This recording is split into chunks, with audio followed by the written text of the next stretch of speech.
যখন ভগবানের নামটা বলে জয় জয় করতে বলছি তখন তারা নির্জলা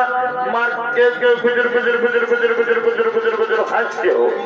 আর যখন মিঠুন চক্রবর্তী বলেছি ও বাবা রে বাবা একেবারে কোথায় উঠছে এই জন্য বলছে দাদা এটা হইল ঘোর কলিকাল।